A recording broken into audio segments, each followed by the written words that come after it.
Hook. The tray hit the floor before anyone could react. Gauze rolls, syringes, a blood pressure cuff scattering across the polished lobby tile like evidence of something already broken. Emily Carter didn't drop it. It was knocked out of her hands. 3 men had her cornered near the reception desk at Riverside Medical Center, and not one person in that lobby moved to help her. Security stood with their backs turned. A woman near the vending machine pulled out her phone, not to call anyone, just to record.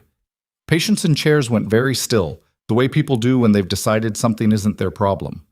One of the men leaned in close enough that Emily could smell the coffee on his breath. Then a gray-haired man in a plain jacket rose slowly from a chair near the window. He didn't raise his voice. He didn't rush. He just stood, and something in the room shifted, the way air pressure changes before a storm, subtle but unmistakable. Nobody knew who he was yet. That was about to change everything. If this story already has you hooked, stay with me until the very end. Because what happens next will leave you speechless. Hit follow so you don't miss a single part. Give this a like if you believe in standing up for people who've been written off, and drop a comment with the city you're watching from. I want to see exactly how far this story travels. The morning had started the way most of Emily Carter's mornings started, with something going wrong before she even clocked in. She'd spilled coffee on her left sleeve in the parking garage elevator, the fabric thin enough that she could feel the heat against her wrist for a good 10 minutes after. It wasn't a big deal. She'd learned to measure her days in small, manageable irritations. A wet sleeve, a broken locker latch, an assignment sheet that never quite matched what actually needed doing on the floor. These were the textures of the life she'd built here over the past 3 years at Riverside Medical Center in Stonehaven, and she'd made a kind of peace with all of them. What she had not made peace with, and never said out loud, was that she was bored. Not ungrateful, not miserable, just bored, in a slow-burning way she'd gotten good at ignoring. She was 31 years old, and she moved through the hospital's corridors with a quiet efficiency that her coworkers sometimes mistook for aloofness. She wasn't aloof. She was just somewhere else, a little. Not fully arrived, even after 3 years. She filed charts quickly. She remembered patient names after one introduction. She stayed late when people called out sick, never complaining about it, and never quite accepting the thanks she was offered afterward. Dr. Phillips, one of the senior residents who'd worked with her on the night rotation, once told another nurse that Emily Carter was either the most professional person he'd ever met or the saddest, and he couldn't figure out which. He meant it as a compliment. It wasn't entirely one. She'd come to Stonehaven after leaving the Army. That was the extent of what most people at Riverside knew about her past, because it was the extent of what she'd offered. Former military. She'd say it if it came up directly and then redirect the conversation elsewhere. People usually let her. There was something about the way she held herself, a stillness that discouraged probing, that made people feel it would be rude to push. It was early November, and the lobby was doing what hospital lobbies do in early November, filling up.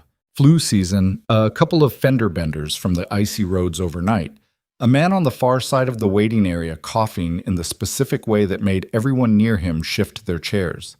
Emily had come down from the 3rd floor to deliver a patient's belongings to a family member who'd just arrived. A plastic bag with a wallet, glasses, and a watch, sealed and labeled. And she was supposed to be back upstairs in 4 minutes. She handed the bag to the woman at the desk, signed the form on the clipboard, and turned toward the elevator. That's when she saw them. 3 men. Standing near the center of the lobby, too close together to be waiting for anything. One of them was already looking at her. Not the way people look when they're trying to place a face, but the way they look when they already know exactly who they're looking at and have made a decision about it. She kept walking. "Carter." She slowed. The voice was flat and deliberate. She turned. The man who'd spoken was somewhere in his late 40s, built wide through the shoulders, in a suit that was expensive enough to matter. The other 2 flanked him, one younger, shorter, hands jammed in jacket pockets. One older, with the kind of face that had been angry so long it had reorganized itself around the expression. "Marcus Webb," she said, because she knew who he was. Everyone in the hospital did. His company donated to the foundation. His name was on a plaque in the hallway outside the cardiac wing. He'd been at Riverside twice in the past month, not as a patient, and both times he'd left one of the department heads looking like they'd been wrung out. I need a minute, he said. I'm on shift. I said I need a minute. She looked at the two men with him. Neither of them was medical staff. She didn't recognize either of them at all. If you have a concern about patient care, she said carefully, you can speak with the floor supervisor or file a... This isn't about patient care. He stepped toward her and lowered his voice. This is about the complaint you filed with HR last week, about my associate's handling of the procurement review. That was a mistake. Emily had filed the complaint because she had witnessed something she couldn't unfiling, a conversation between one of Webb's people and a supply chain manager in a stairwell that involved a number she was not supposed to have heard. She'd written it up because that was what you did when you heard a number like that in a stairwell. She hadn't expected anything to come of it. She certainly hadn't expected Marcus Webb to appear in the lobby. The complaint is already on file, she said. I can't withdraw it. Sure you can. He smiled, and it didn't reach anything above his jaw. People reconsider things all the time. Memories are imperfect. I'm sure HR would understand. I'm going back to my floor. She turned. The younger of the two men moved to block her path. Not aggressively, just positioning, the way you'd move a piece on a board. She stopped. You're not going anywhere, Webb said behind her, and the flatness in his voice had sharpened into something else. Until we finish this conversation. The tray was in her hands because she'd picked it up from the nearby supply cart out of habit. Something to carry, something to do with her hands while she navigated the conversation. When the younger man stepped into her space and reached out to physically redirect her, his forearm caught the edge of the tray. It went down hard, content scattering across the tile. The sound was loud enough to draw every head in the lobby. Nobody moved. The security guard near the east entrance turned slightly, registered the scene, and turned back. The woman at the reception desk found something absorbing on her computer screen. A man halfway through a magazine closed it and set it face down on his knee, eyes on the floor. Emily stood in the wreckage of the tray and thought very clearly, you are outnumbered, in public, and everyone here has decided not to see this. The older of Webb's men reached forward and put a hand on her arm. She did not move. She kept her breathing even. She ran a fast calculation, not of whether she could handle this, but of what the consequences would be if she did, and against a donor, and in a lobby full of witnesses who'd already collectively decided they hadn't seen anything. She would lose her job. She would be documented as the aggressor. She would be exactly the kind of problem that hospital administration had no interest in making worse. She held very still and said nothing. Smart, the older man said, and tightened his grip slightly. From somewhere behind her near the window seating, she heard a chair scrape against the floor. She didn't look. She was watching Webb, cataloging his expression, confident, impatient, already planning the exit of this conversation. And then she registered in her peripheral vision that someone was standing, an older man, late 60s, maybe early 70s, gray hair cropped close, the kind of short that used to be a regulation.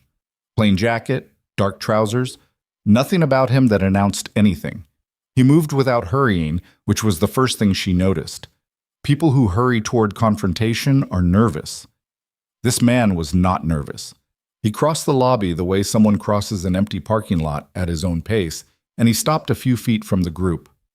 Let her go, he said. His voice was quiet, not whispering. It was clearly audible, but not raised, just even. The tone of a man giving a direction he expects to be followed. Webb turned to look at him. Sir, this is a private conversation. No, the man said. It's not. The younger man in the jacket snorted. The older one, still holding Emily's arm, looked the gray-haired man up and down and made a visible decision that whatever this was, it was not worth adjusting his posture for. Walk away, old man, he said. The gray-haired man took one step closer. What happened next took approximately 10 seconds. Emily had good situational awareness. She'd spent years developing it in environments where the cost of losing it was measured in ways she didn't let herself think about anymore. So she caught most of it. The shift in the older man's weight, left foot forward, the way his right hand was already positioned before anyone registered that he'd moved, the sequence in which each of the three men went down, none of it rushed, none of it wasted. The younger man in the jacket went first, hitting the floor with an impact that came from somewhere around his knee and finished somewhere around his shoulder. The older one, The one who'd been holding her arm let go of her arm and did not do anything useful with his hands before he found himself flat on his back looking at the lobby ceiling.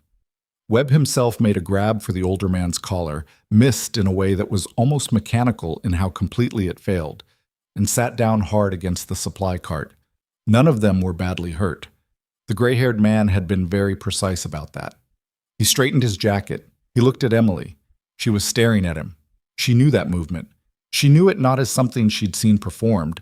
She knew it as a language, specific and trained, the same way you know the sound of an accent from a place you've lived. She'd been around special operations personnel long enough to recognize the grammar of how they moved, and what she'd just watched was not a man defending himself against a threat. It was something close to teaching a lesson with the minimum syllables necessary. "You all right?" he asked. "Yeah," she said, and her voice came out steadier than she expected. "Yeah, I'm all right." Security had materialized now that the situation was resolved. Two guards appearing from wherever they'd been, moving toward the three men on the floor with the urgency of people who had watched everything and timed their arrival carefully. One of them spoke into a radio. Webb was already sitting up, hand to the back of his head, his face doing something complicated between humiliation and calculation. "He assaulted us," he said. "You all saw it." He intervened in what appeared to be a physical altercation, the older man said to the security guard pleasantly, "involving that nurse. I'm happy to give a full account." The security guard looked between Webb and the gray-haired man and clearly did not know which problem to have first. Emily crouched down and began picking up the contents of the tray. It was something to do. Her hands were steady. She found that interesting. She'd expected at least some physical reaction. The adrenaline tax that she'd learned a long time ago always came due, but she felt almost calm. Steadier than she'd felt in months, honestly. The gray-haired man crouched beside her and picked up a blood pressure cuff that had slid under the supply cart. "Thank you," she said. "You were already handling it," he said. "I just shortened the timeline." She looked at him sideways. "You have a name?" "Hal Decker." He handed her the blood pressure cuff. "I was waiting to see my granddaughter, room 312. She broke her collarbone." "I'm sorry to hear that." "She'll be fine. She's harder to kill than most adults I've met." He said it without irony, and she decided she believed him. The police arrived 14 minutes later. By then, Marcus Webb had recovered enough composure to be speaking with the hospital's administrator, a man named Garfield, who had the permanent expression of someone who had learned to have no opinions at all. Emily had watched Garfield walk past the scene earlier, seen him clock it, and then watched him redirect himself toward his office with the practiced ease of a man who'd made a career out of not being in the wrong place. He was talking to Webb now. That told her most of what she needed to know about how this was going to go. A uniformed officer, young, serious, with the careful posture of someone who hadn't yet decided how to read the room, took Emily's statement near the reception desk. She gave it factually. She did not editorialize. She stated what had been said, what had been done, what she had seen. The officer wrote everything down and then asked her twice, in slightly different ways, whether she was sure about the sequence of events, and she said yes both times without changing her account. Then another officer, older, plainclothes, came over to where Hal Decker was sitting and started asking him questions. Emily watched from across the lobby. The plainclothes officer had the body language of someone who'd decided to be annoyed about something, and Decker answered every question with the same unhurried calm he'd used throughout the entire previous 20 minutes. Emily noticed the officer write something down, stop, look at what he'd written, and write something else. Webb, from across the room, was speaking urgently to Garfield and pointing in Decker's direction. Garfield was nodding in the way of someone trying to appear decisive while actually waiting to see what a superior wanted. Then Garfield crossed the lobby and spoke to the uniformed officer who'd taken Emily's statement. The officer glanced at her, then at Decker, then back at Garfield. Emily picked up the now reassembled tray and said to the young officer, "Are we done?" "We may need follow-up questions." "I understand. You have my contact information. I need to return to my floor." She didn't wait for him to answer. She walked toward the elevator, pressed the button, and stood with her back to the lobby while she waited for the doors. Behind her, she heard Webb say her name. She didn't turn around. The elevator arrived. She stepped in. The doors closed. On the third floor, she spent 2 hours doing exactly what she was supposed to do. She checked vitals. She administered a medication change for the patient in 308. She helped a family navigate paperwork for a discharge that had been delayed 3 times due to a billing issue nobody could explain. She did all of it without showing anything on her face, which she was good at, and tried not to think about the lobby. She thought about it constantly.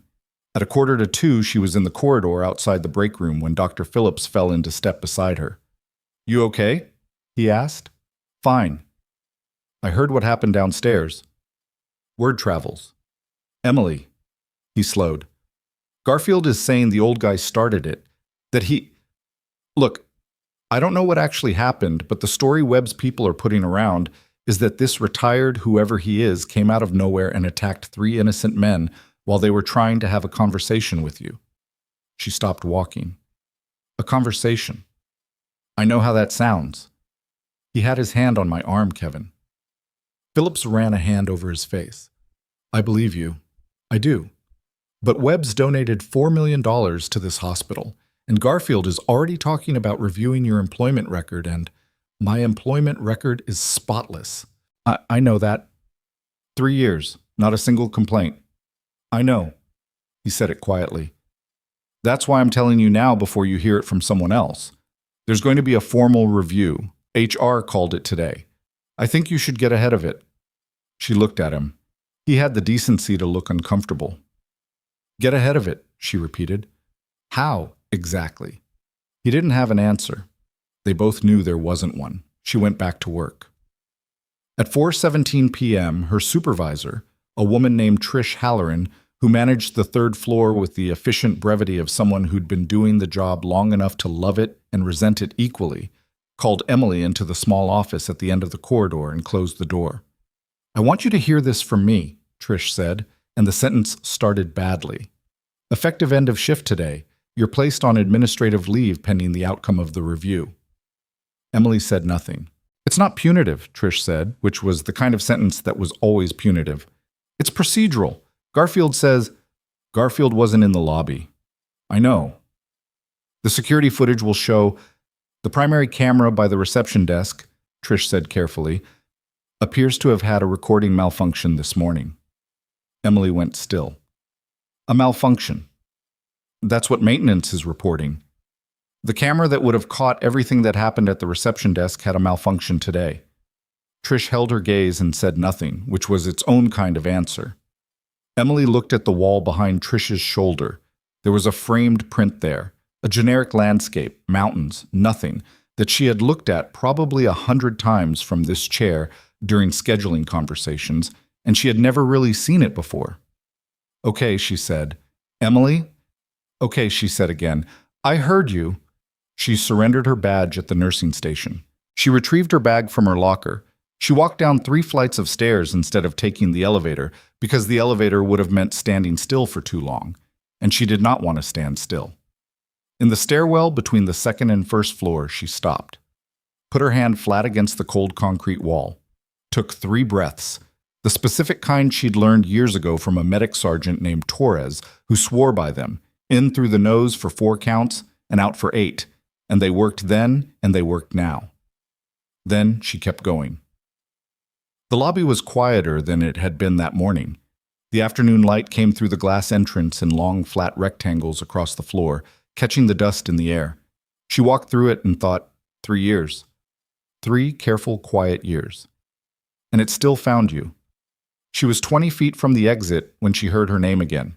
Different voice this time. No edge to it, just even. Hal Decker was still there. Not in the waiting area where she'd first seen him.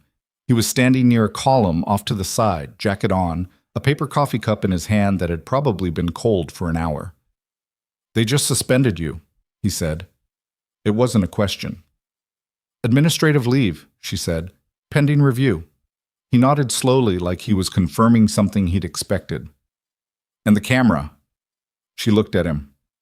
"How do you know about the camera?" "I have a granddaughter with a broken collarbone in room 312, he said. "People talk in waiting areas. Hospital staff walk past and say things to each other like no one's sitting right there." He paused. "I also spent about 40 minutes this afternoon on my phone making some calls." Mr. Decker. Hal. Hal. I appreciate what you did this morning. I genuinely do. But this is a hospital administration problem and a very well-funded donor problem, and those two things together are not going to bend in any direction that helps me. So whatever calls you made, Emily. He said her name with the same flat precision he'd used for everything else. No softness in it, but not unkind. What did you do before you came to Riverside? She looked at him. Army Medical Corps, she said. The same version she always gave. That's one way to say it, he said, and the way he said it made the back of her neck tighten. He reached into his jacket pocket and held out a business card. She took it before she'd decided to. The card was plain. His name. A phone number. 2 letters below it that she recognized, and that rearranged the entire morning into a different shape entirely. She looked up at him. Hal Decker looked back at her with eyes that had seen a very specific and narrow category of things. Things she recognized from the inside because she had also seen them, even though nobody here knew that, and said very quietly, I know who you are, Carter. I knew it before any of this started. I was at Landstuhl, 2017. So were you. The coffee cup in his hand was definitely cold. The afternoon light stretched across the lobby floor. From somewhere above them, a monitor alarmed and then stopped. Emily held the business card. She did not say anything for a long moment, and then she said, Why are you still here? Because, Hal Decker said, finishing the cold coffee and dropping the cup in the trash beside him. What they did to you today is the beginning of something, and you're going to need someone in your corner who can't be bought. He said goodnight and walked toward the elevator, and Emily stood in the lobby of the hospital that had just suspended her, holding a card with a name on it she recognized now. One she should have recognized the moment he walked toward those 3 men, and felt something settle in her chest that was not quite relief and not quite dread, and was very much both. Outside it had started to snow. She drove home with the card on the passenger seat. She didn't look at it. She knew if she looked at it, she'd start doing the math on everything it implied, and she needed to get through the drive first. 15 minutes on roads that had gone slick from the snow. The kind of light accumulation that Stonehaven's drivers reliably forgot how to handle every single year. Someone in a gray SUV drifted through a stop sign 2 blocks from the hospital, and she braked smoothly, no drama, and watched them overcorrect and fishtail back into their lane. Landstuhl, 2017. She hadn't thought about Landstuhl well, that wasn't true. She thought about it all the time. She just didn't let herself think about it all the way through. The apartment was cold. She'd left the heat lower than usual because she'd been expecting to be back later, tired enough to fall into bed without caring. And instead, here she was at 5 in the afternoon, suspended, standing in her kitchen in her coat because she hadn't taken it off yet. She turned the heat up. She took her coat off. She stood at the kitchen counter and looked at the card for a long time. Hal Decker. The name sat differently now than it had an hour ago. She'd placed it on the drive over. Not the man, she hadn't met him before, but the name and the way it existed in certain contexts, spoken in certain tones by certain people who didn't speak about most things. The kind of name that moved through a specific world quietly, like a stone at the bottom of a clear river. Present, weighty, not advertising itself. She'd been 26 when she was at Landstuhl. She'd been there for 11 months, rotating through a role that didn't have a clean job description and wouldn't have fit on a business card if it did. She had not been just Army Medical Corps in any way that phrase usually meant. Most of the people she'd worked alongside had been moving in directions she wasn't cleared to follow, doing things she was cleared to help with and not ask about. She'd learned to be fast and quiet and useful and invisible, and she'd gotten good enough at all 4 that the invisible part had followed her home and stayed. She put the card in the kitchen drawer, then took it out, then put it on the counter. She made herself eat something, leftover rice and whatever vegetables were still viable in the refrigerator, assembled without much interest, and sat at the table and thought about what Trish had said. The primary camera by the reception desk appears to have had a recording malfunction. A malfunction. Today. Of all the days in 3 years of working at Riverside Medical Center, the lobby camera directly above the reception desk had a malfunction on the same morning Marcus Webb showed up with 2 men to corner her about an HR complaint, She was not a person who believed in coincidences constructed that precisely. Her phone had been buzzing since she got home. 3 texts from Kevin Phillips. Call me when you can, and then 30 minutes later, seriously, Emily, call me. And then an hour after that, a voice memo that she hadn't played yet. A missed call from a number she didn't recognize, Stonehaven area code. Another from a number saved as Trish H that she hadn't answered because she didn't know what she'd say. She played the voice memo from Kevin. His voice was lower than usual, like he was somewhere he didn't want to be overheard. Emily, look, okay, I probably shouldn't be saying this, but Garfield had a closed door with the board liaison tonight. An hour ago. I don't know what was said, but the 2 things I heard walking past, and I wasn't eavesdropping, I was literally just in the hallway, were your name and precedent. Like, what kind of precedent does this set? I don't know what that means exactly, but it didn't sound like they were worried about you. It sounded like they were worried about what he'd do if you pushed back. So, I guess I'm saying be careful, and also maybe get a lawyer, and also, I'm sorry I should have said something this morning, in the lobby. I saw it, and The memo ended there, either because he stopped or because it cut off. She listened to it twice. Then she picked up the business card and dialed the number. It rang 4 times, which she hadn't expected. She'd expected immediate. He'd seemed like a man who answered immediately. On the 5th ring, Decker. It's Carter. A pause, not a confused one. I wondered if you'd call tonight or wait until morning. I don't really have until morning, she said. They're going to use this. The suspension becomes a firing, and the firing becomes a documented record, and the documented record makes me look like the problem if I file anything against Webb. Yes, he said simply. That's the sequence. So what did you actually call about today? The calls you made? I spoke with some people who know other people, the kind of knowing that isn't on any organizational chart. He paused. There are things going on at Riverside that predate what happened to you this morning.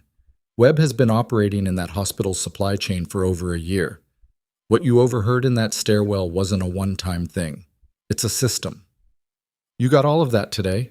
I had some of it already. He said it without apology. I've been following Webb's business dealings for a while, independently, for reasons that don't involve you. She leaned back in her chair. And me being at Riverside was coincidence, he said, and something in his voice shifted slightly. A real one. I wasn't there because of you. I was there because my granddaughter actually did break her collarbone. He paused. But I recognized you, and then I watched what happened in that lobby and what didn't happen, and I made some calls. What kind of help were you actually able to offer? The kind that doesn't require you to do anything you're not willing to do. That's not an answer. No, he agreed. It's not. I'll give you one tomorrow morning if you want it. There's a coffee place on Alderman Street, Perch, 8 o'clock. She looked at the clock. It was almost 7. Outside, the snow had stopped and the street below her window was gray and quiet. I'll be there, she said. She didn't sleep well. She hadn't expected to. She lay in the dark and ran through what she knew. Not what she suspected, not what she feared, just what she could state as fact. And it was a short list. Webb had approached her. His people had gotten physical. The camera had malfunctioned. She'd been suspended. The sequence was too clean for accident, but too deniable for immediate action. And Hal Decker knew her name and her record and had been at Landstuhl the same year she had, and he'd taken 3 men off their feet in a hospital lobby like he was stepping over furniture. At 2 in the morning, she got up and looked at the business card again. Below his name and number, the 2 letters she'd recognized. RDML. Retired. Rear Admiral. Retired. She went back to bed and slept until 6. Perch was small. 8 tables, a counter with stools, the kind of neighborhood coffee shop that survived because it was good enough that people came out of their way for it. It smelled like dark roast and old wood and the faintly sweet rot of the milk steamer needing a clean. Emily arrived at 7:55, and Decker was already there, at a corner table, 2 cups in front of him. I guessed, he said, nodding at one of the cups. Black. Am I wrong? No. She sat down. How'd you guess? The way you move. People who take a lot of things with milk and sugar tend to be slower in the morning. He picked up his own cup. Also the coat. You're already awake when you walk in somewhere. Some people arrive and then wake up. She wrapped both hands around the cup. It was the right temperature, not scalding, meant to be drunk. Tell me what you know about Webb. He told her. It took about 15 minutes, and he told it the way people tell things when they've organized information for a purpose. Efficiently, sequentially, without decoration. Marcus Webb's company, Vantage Health Supply, had been contracted to Riverside's procurement system for 14 months. In that time, the cost of several categories of medical supplies had increased in ways that didn't track with market rates. The discrepancy wasn't enormous, maybe 3 to 4% across multiple categories, which was why it had gone unreported. Small enough to be noise, large enough across the volume Riverside moved to represent a significant sum. How significant? Emily said. In the range of $800,000 over 14 months, Decker said. Possibly more. The accounting is messy on purpose. And the stairwell conversation I overheard was almost certainly about adjusting numbers on the next billing cycle, which would have been flagged by the internal audit scheduled for December, which is why Webb needed your complaint gone. She thought about that. About the number she'd heard in the stairwell, not the full conversation, just a figure, specific enough to mean something even without context.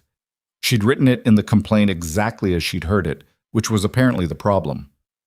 Who else knows about this? She asked. There's a financial investigator at the state level who's been circling it for about 6 weeks. Not officially, it's not a formal investigation yet, but someone flagged the procurement data and it went to the right desk. He paused. It's not enough yet. They need internal documentation, something from inside the hospital that corroborates the pattern. The HR complaint. Among other things, yes. Emily looked at her coffee. Webb got to the camera. I think someone did. Probably not Webb himself. That's not the kind of thing someone at his level does directly. Who does he have inside the hospital? Decker was quiet for a moment. I have a name, but I want to be careful about how I give it to you, because if you do something with it before the right moment, it closes doors instead of opening them. Give me the name. He held her gaze for a moment. Garfield, he said. She hadn't expected that. And then, sitting with it for 2 seconds, she had expected exactly that. Garfield, who had walked past the lobby scene and redirected himself. Garfield, who had convened the closed door with the board liaison. Garfield, who had accepted Webb's account without appearing to question it. Garfield, who administered a hospital where a camera had a malfunction on a very specific morning. How long? She asked. Based on what I can trace, at least 8 months. He's not on payroll. It's favors. Access. The kind of professional smoothing that's valuable to Webb and doesn't leave an obvious paper trail. She thought about Trish's face when she'd said malfunction. Trish, who she didn't think was part of this, who'd looked genuinely uncomfortable saying it. Trish had probably been handed that word by someone above her. What do you need from me? Emily said. Right now, nothing. I need you to let some things develop without you in the middle of them. That's not... I know, he said. It's not what you want to hear, but the value of your position right now is that you're officially out of the building. You're not a threat they're actively neutralizing. They think the suspension handles you. He picked up his coffee. Let them think that. She sat with that. It went against everything she'd been trained to do. In the army, and before, and after. Which was to move toward the problem, not away from it. Standing still while something moved around her felt like a different kind of danger. The investigator, she said. The state one. Can you get me in contact? Not yet. Decker? Hal. He said it patiently. Hal. She paused. I filed that complaint because it was the right thing to do. I didn't file it to start a war. But it's become one anyway, and I need to be able to do something, or the next 3 days of watching it develop are going to eat me alive. He looked at her for a moment, and she had the specific, uncomfortable sensation of being read. Not analyzed, not evaluated, just read. The way certain people can do when they've spent enough time in situations where accurately understanding another person was a survival requirement. Do you still have the scheduling records from the 3rd floor? He asked. Anything that would show which shifts you worked the weeks immediately before you filed the complaint? I can get them. I have login access to the portal for 2 more days before the suspension freezes my credentials. Get them. All of it. Shift logs, patient assignment records, any administrative emails that came through your account that you'd normally ignore. The routine stuff. Why the routine stuff? Because Webb's people will have been managing your perception of normal for longer than you know. Sometimes what looks boring is the part that matters. She got home at 9:20 and opened her laptop. The hospital employee portal was still accessible, her credentials still working, the suspension apparently not yet processed at the system level. She didn't know how long that window would stay open, so she moved quickly. Shift logs going back 6 weeks. Patient assignment records. The administrative emails that had come through her staff account. Updates, policy memos, the chain-wide email about the parking structure closure in October, the reminder about flu shot documentation. She downloaded everything that the system would let her take. Then she opened the HR correspondence folder where a copy of her filed complaint should have been visible. It wasn't there. She looked at the folder. The filing timestamp was correct. She could see an entry in the activity log that showed she had submitted a document on the right date and time. But the document itself was gone. The entry existed, the file did not. She sat back. Someone had deleted the complaint from the system, not the paper copy, which was presumably in a physical file somewhere, but the digital submission, the one HR would have used as the primary record. It was gone, and without it, the paper copy became a document without a traceable origin inside the hospital's own systems. She thought about Garfield, about how long 8 months was, about how comfortable someone could get inside a system if they'd spent 8 months learning which parts of it could be quietly adjusted. She took screenshots of the activity log, the timestamp, the submission entry, the blank space where the document should have been, saved everything, emailed it to her personal account, which required logging into the portal a second time, and she noticed that on the second login the system was slower, the kind of slow that sometimes meant something was being flagged. She logged out, closed the laptop. Her hands were steady, but something in her chest was not. Not panic. She'd handled enough real emergencies to know the difference between fear and adrenaline, and this was closer to the second. The document deletion was both a problem and a piece of information. Whoever had done it had moved quickly. Within hours of the lobby confrontation, almost certainly. Which meant either they'd been waiting for exactly this moment to clean the record, or they'd panicked and made a decision faster than was smart. Panicked deletions left traces. She was betting on it. Her phone rang. Unknown number, Stonehaven area code, the same one that had called last night. She answered. Ms. Carter? The voice was female, precise, professional.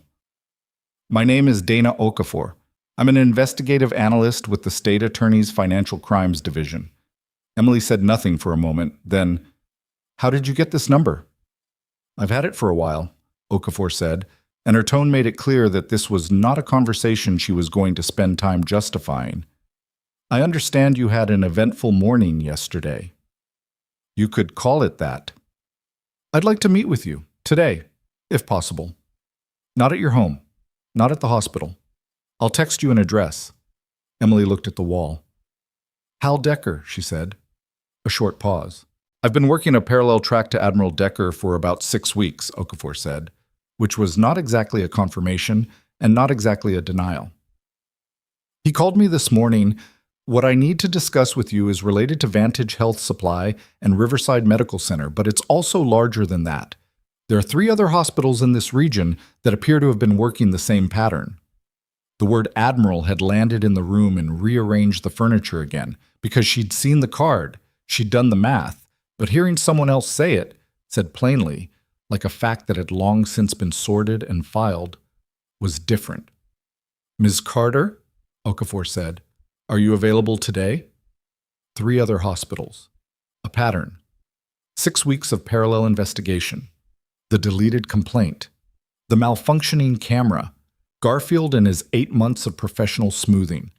Emily had been trying to build a quiet life. She had been trying for 3 years to be the kind of person who filled out paperwork correctly and stayed late when needed and didn't take up more space than she'd been assigned.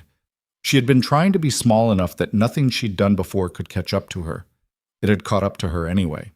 Not from behind, from underneath, already growing in the building where she went to work every day. "Text me the address," she said. "I'll be there in an hour." The address turned out to be a law office on the 12th floor of a building on Clement Street.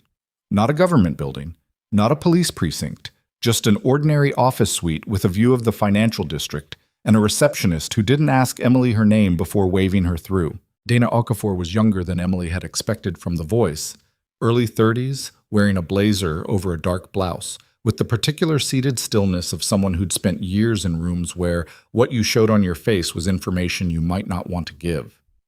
She wasn't alone. A man in his 50s sat to her right, in a suit, with a yellow legal pad covered in handwriting.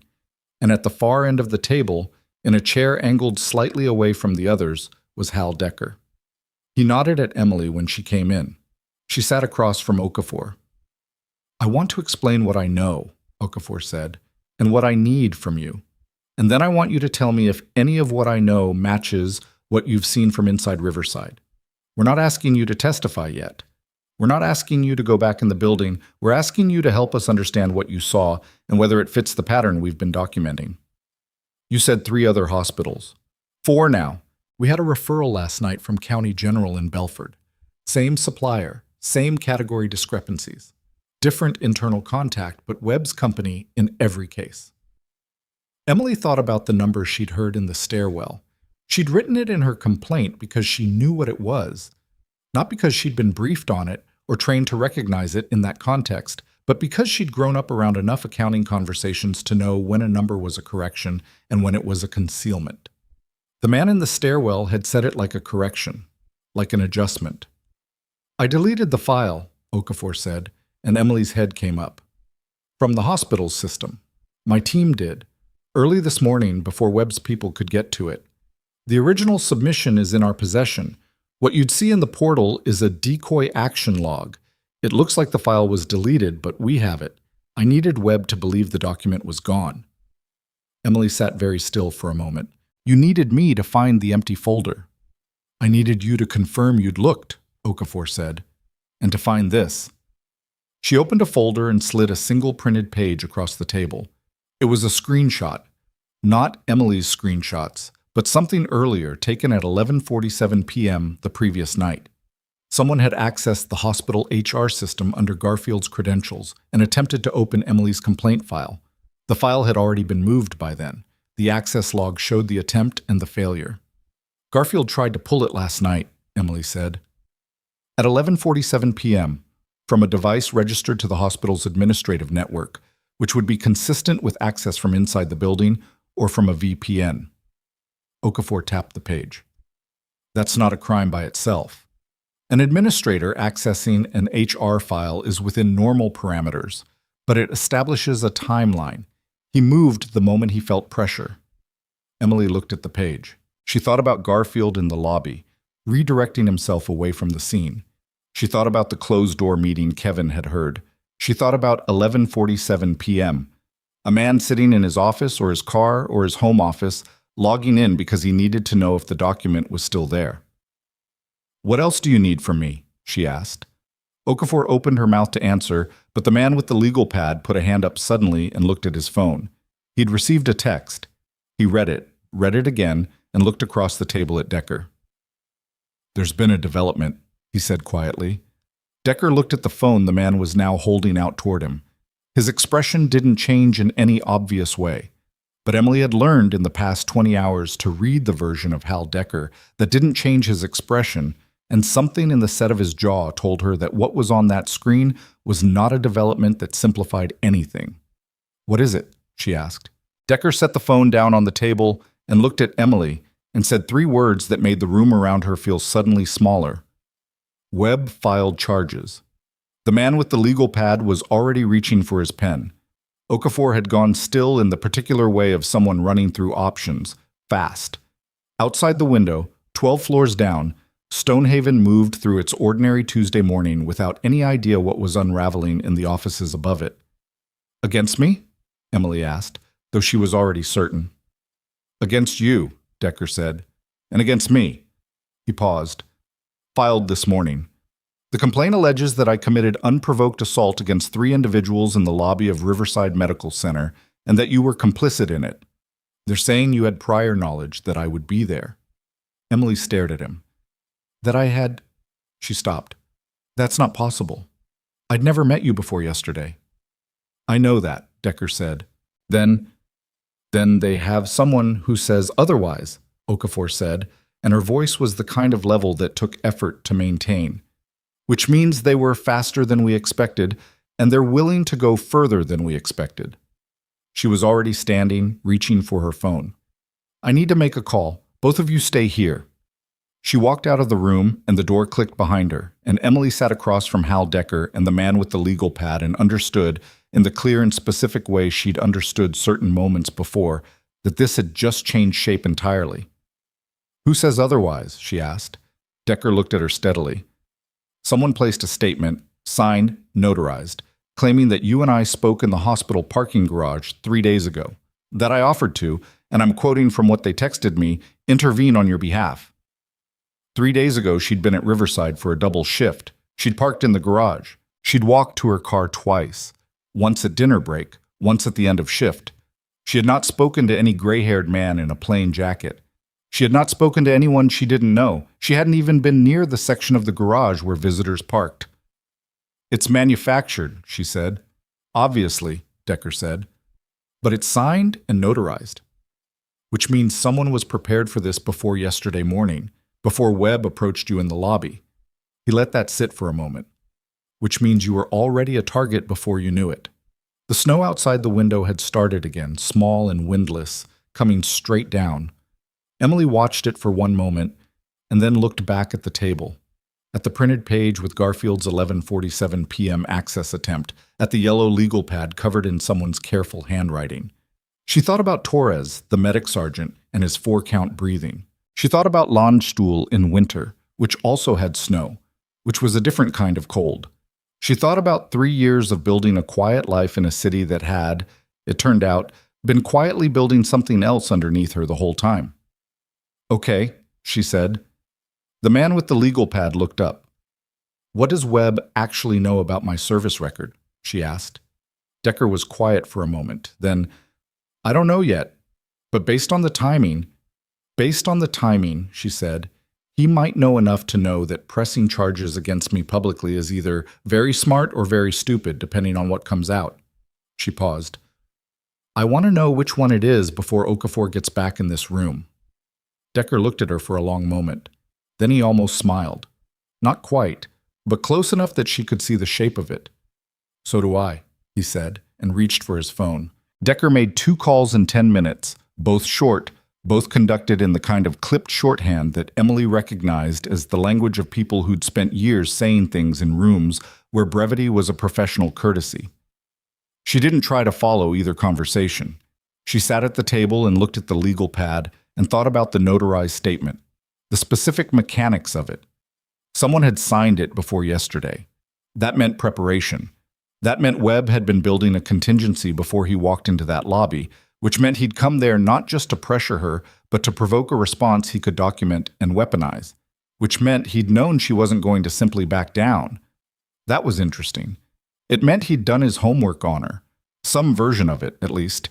Not the full version, clearly, or he'd have made different choices, but enough to know she wasn't the kind of person who'd quietly withdraw a complaint and pretend the stairwell conversation had never happened.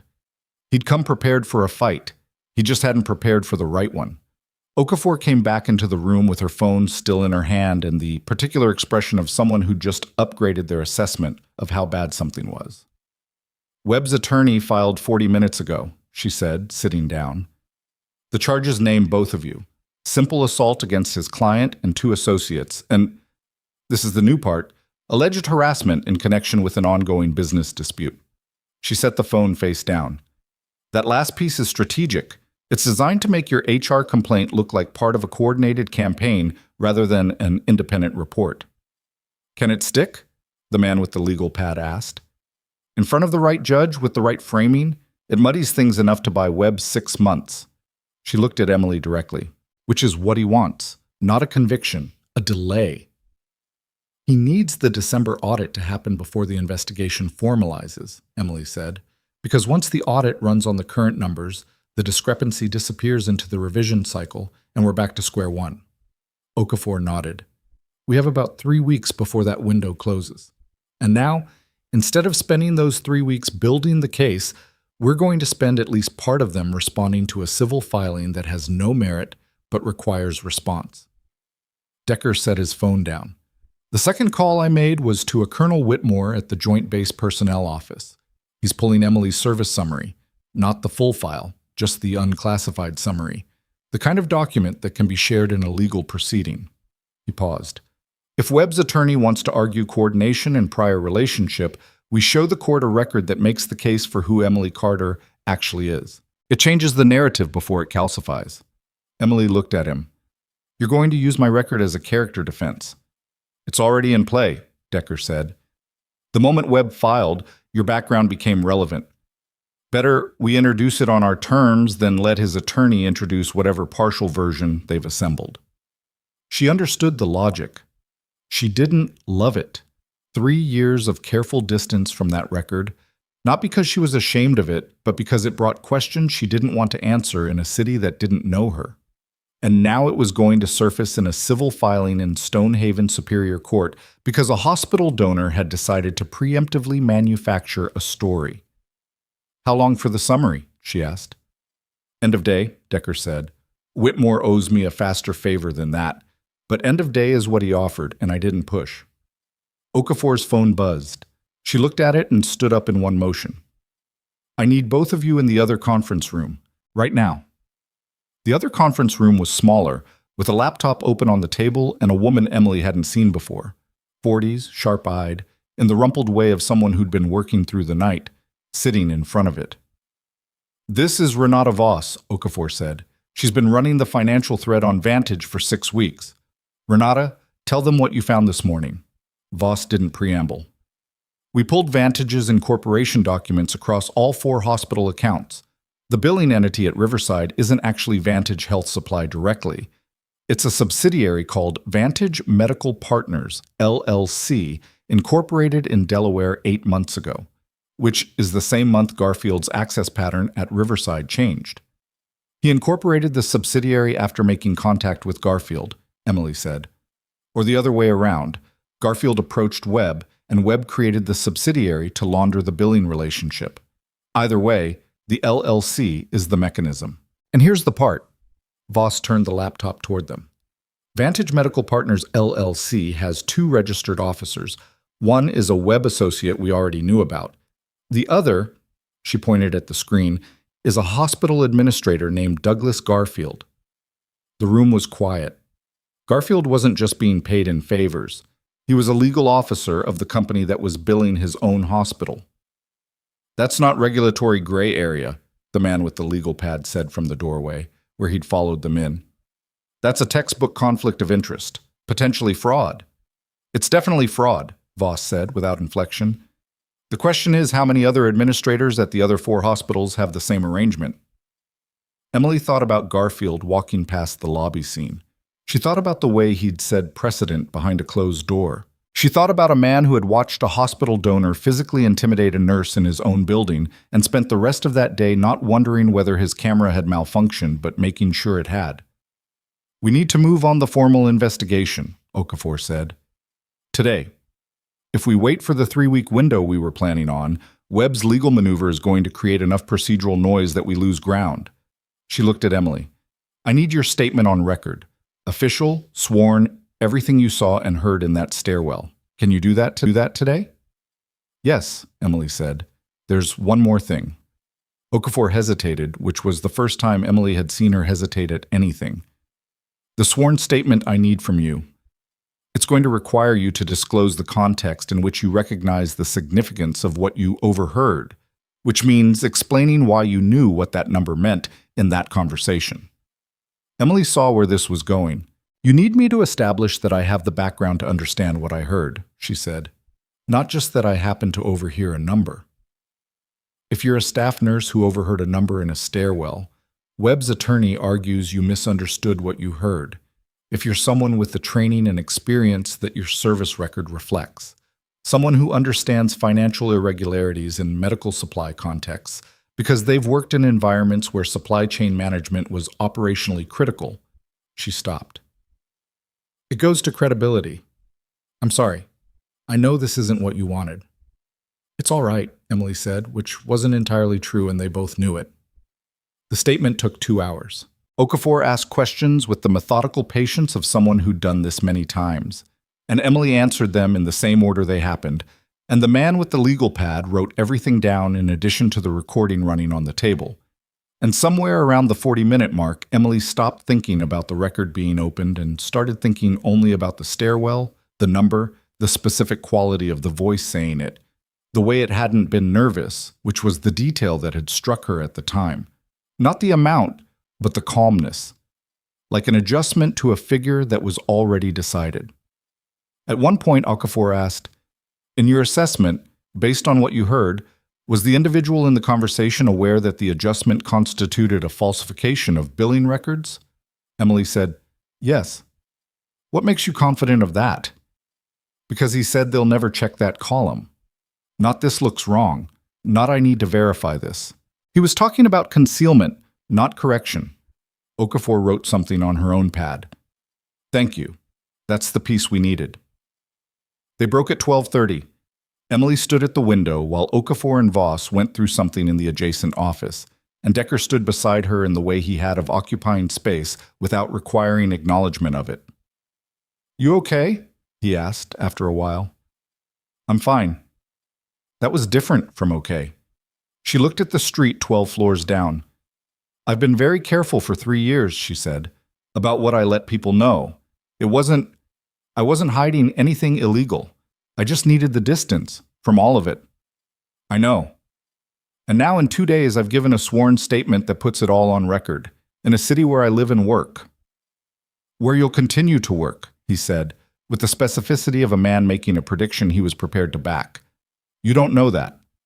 "No," he agreed, "but I know what the service summary is going to say when Whitmore sends it over, and I know what any reasonable person reads when they see it, and I know the difference between a record that defends someone and a record that redefines how a room looks at them." He paused. "You don't have to be afraid of your own history, Carter." She didn't answer that. It wasn't a simple enough thing to answer. Okafor came back into the room at 12:47, and the expression on her face was the one Emily was starting to recognize. The one that meant something had moved, fast, in a direction that required recalculation. "Webb's attorney just contacted our office," she said. "He's requesting an emergency hearing for tomorrow morning. He's claiming his client is in physical danger from the Admiral and wants an immediate restraining order." Decker made a sound that wasn't quite a laugh. "Against me. Against you. And by extension asking the court to restrict your contact with Emily as well." Okafor sat down. "If the hearing goes forward and the judge grants even a temporary order, it complicates our ability to coordinate." "What judge?" Decker asked. "Hartley, Civil Division." The name didn't mean anything to Emily, but she watched Decker's face and saw something register there. Not alarm exactly, but recognition, the kind that doesn't simplify a problem. "Is Hartley connected to Webb?" she asked. "Not that we've documented," Okafor said carefully. But Hartley has ruled in ways favorable to Webb-adjacent parties on 3 previous civil matters over the past 4 years. Nothing provable, nothing that rises above the level of judicial discretion. She pressed her fingers together. It may be nothing. It may be that Webb specifically selected this filing to land in Hartley's division. If Hartley grants the order tomorrow, Emily said, even temporarily, what's the cascade? Your sworn statement becomes harder to act on quickly because the coordination between you and the Admiral gets flagged as potential contempt. Our timeline compresses to a point where the December audit becomes relevant again, and Webb buys himself the 6 months he needs. The room was very quiet.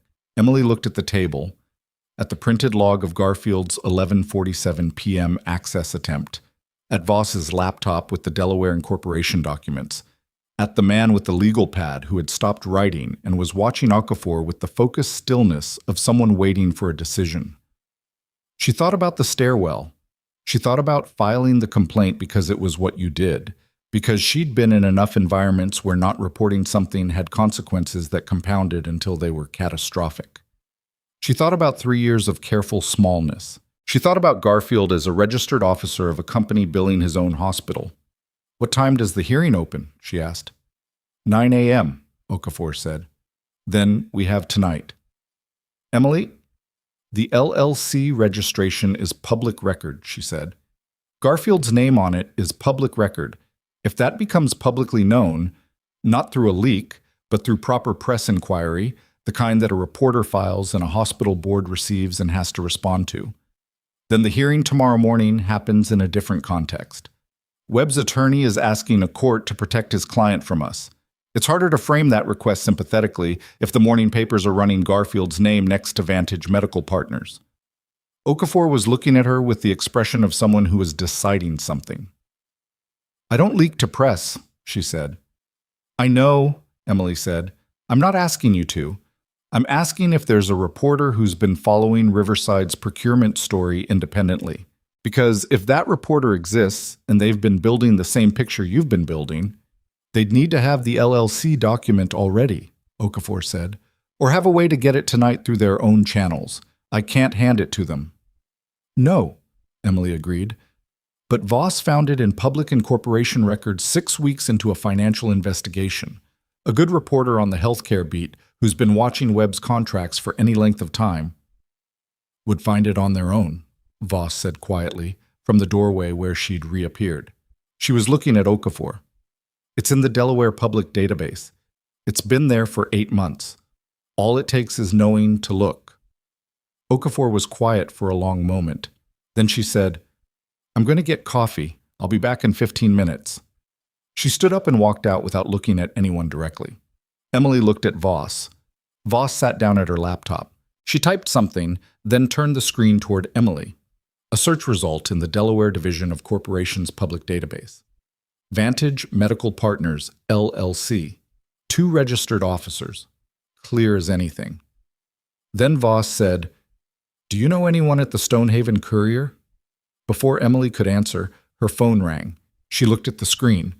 The number was the 3rd-floor nursing station at Riverside Medical Center, which was strange because no one from the hospital had called her directly since the suspension, and stranger still because Trish Halloran's extension wasn't what appeared on the screen. It was the station number, the general line, the one anyone could pick up. She answered. "Emily?" The voice was Kevin Phillips, and it was wrong, compressed, moving too fast, with the specific register of someone who'd left careful behind entirely. "I can't talk long. Listen to me. There's a man here. He came up from admin about an hour ago, going through your locker and your station files. Garfield sent him. And Emily..." He stopped. "There's a patient, room 309. He was admitted this morning, early, before I got in. His chart's been flagged for restricted access. I can't pull his full record, but I've seen him before. He was in the lobby yesterday when everything happened." She went still. "What's wrong with him?" "That's what I'm trying to tell you." Kevin's voice dropped lower. "He coded 20 minutes ago. We brought him back, but his attending is scrambling and nobody can pull his full medication history because the chart access is restricted and nobody knows who put the restriction on or why." A pause. "His ID says his name is Dolan, Raymond Dolan. But Emily, I found something in the paper intake form, the handwritten part from when he came in. Under emergency contact, he wrote one name." She waited. "He wrote Webb," Kevin said. "M. Webb. Same number as the main line for Vantage Health Supply." The air in the room changed, not the temperature. Something else, the quality of what was in it. "Kevin," she said carefully, "who authorized the chart restriction?" Silence on the line for 3 seconds. "That's the thing," Kevin said. "I found the authorization order. It came through this morning at 6:42 a.m., before the patient was even triaged." His voice was barely above a whisper now. "It's signed by Garfield. Emily, this man came into the hospital before he was sick, and someone made sure no one could read his history before he got here." "Kevin, don't touch the chart," Emily said. "Don't add to it. Don't pull anything else from it. Don't let anyone remove the paper intake form. Physical paper. Put it somewhere safe right now. Emily, I'm not... I know. Just do it. And don't tell anyone you called me. She hung up. The room had gone very still. Voss was watching her. Decker was already reading something in her expression that she hadn't said yet. Webb has a man in the hospital, she said. Room 309. He coded 20 minutes ago, he's been brought back, and his chart was restricted before he was even triaged this morning. The restriction order is signed by Garfield. His emergency contact is Webb's company line. Decker was on his feet before she finished the sentence. He's a plant, Voss said flatly. Or a liability. Someone Webb either put there to gather information on staff movements after yesterday, or someone who became a problem and needed to be managed somewhere controllable. A hospital is not a controllable environment, Decker said. He was already dialing. If Dolan coded once, the attending is going to push for full chart access regardless of what the restriction says. That restriction won't hold past the next medical event. Unless Garfield sends someone to manage the attending before that happens, Emily said. And the sentence tasted bad in her mouth because she was thinking about what manage looked like in a hospital setting when the person doing the managing had 8 months of practice at making inconvenient things disappear. Okafor came back into the room with a coffee cup she'd clearly forgotten to fill. She looked at the three of them and set the empty cup down. What happened? Emily told her in 90 seconds. Okafor listened without interrupting, which she'd done every other time Emily had spoken. And when Emily finished, Okafor said, Is the patient stable? He was, as of 5 minutes ago. Then the immediate clinical priority is covered by the attending, and the immediate legal priority is the chart restriction. She picked up her phone. I can get a court order to lift it, but not before this afternoon. Is there someone at the hospital who can stall any attempt to modify or remove the paper intake form? Kevin Phillips, Emily said. 3rd floor resident. He's the one who called. Can he be trusted? He called me, Emily said, when he didn't have to. Okafor dialed. Decker was on his own phone in the corner, speaking quietly. Voss had turned back to her laptop and was typing with the focused speed of someone who'd decided what needed to happen next and was already 3 steps into it. Emily stood in the center of the room and did the specific thing she was worst at, which was wait. She thought about Raymond Dolan in room 309, whoever he was, brought back from a code, lying in a hospital bed with a restricted chart and Marcus Webb's office number as his emergency contact. She thought about what it meant that he'd been admitted before he was sick, that someone had filed a chart restriction at 6:42 in the morning. She thought about what Voss had said, a liability, someone who'd become a problem. She thought about the notarized statement claiming she and Decker had spoken in the parking garage 3 days ago, a statement that had been prepared in advance, signed and notarized before yesterday's lobby confrontation. Someone had signed that statement. Not Webb. He didn't sign things like that himself. That was the entire architecture of how people like Webb operated. Someone had signed it who was willing to commit perjury for him, who'd been willing to do it before the event that supposedly required the statement had even occurred. She crossed to Voss. The notarized statement Webb's attorney filed with the charges, she said. Is there a way to pull the notary's registration? Name of the notary who certified it? Voss looked up. Civil filing documents are public record. If it's been filed this morning, she was already typing. It would be in the court system. Give me 2 minutes. It took 4. Voss turned the screen toward her. The filing, the attached sworn statement, and at the bottom, the notary seal. Name, Patricia Soames. Commission number. Date of notarization, 3 days ago, exactly as Emily had calculated. Can you cross-reference Soames against Webb or Vantage? Emily asked. Voss typed. 30 seconds. Patricia Soames, licensed notary, Stonehaven. Previous employer listed in the state business registry. She stopped. Vantage Health Supply. She's listed as an administrative coordinator, 3 years ago. She left the company 18 months back. Still in contact, Emily said. Or still on a retainer that doesn't show in the official employment records, Voss said. Either way, she's not a random notary. Webb walked into an office supply store to find. She's his. Okafor had finished her call. She came back to the table looking like someone who'd crossed a line she'd been considering for a while. I've spoken with the duty judge's clerk about the chart restriction at Riverside. We won't get a formal order until 2 p.m. at the earliest, but I've communicated the circumstances, and there will be an informal notification to the hospital's legal office within the hour. Garfield will know we're aware of the restriction. She paused. Which will either make him back off or accelerate whatever he was planning to do about Dolan. Accelerate, Decker said from the corner. He'd finished his call. People in Garfield's position don't back off when pressure arrives. They try to clear the board faster. What did you find? Emily asked him. Raymond Dolan, 62, former logistics coordinator at Vantage Health Supply. Left the company 10 months ago under circumstances that aren't documented in any filing I can access from here, but my contact at the State Labor Board says there was a complaint. Never formalized. He set his phone down. Dolan filed an internal complaint at Vantage about billing irregularities. The room went quiet enough that the ventilation system was audible. He found the same thing I found, Emily said. 10 months ago, Decker said, and he went away quietly. Or was made to. He looked at Okafor. If Dolan's been carrying knowledge of Vantage's billing practices for 10 months, and Webb's been managing him somehow, keeping him quiet, possibly compensating him, possibly threatening him, and something in the last 48 hours made that arrangement unstable. Webb's lawyer filing public charges, Okafor said. A public filing means public attention. If Dolan's name comes up in discovery, he panics, Emily said.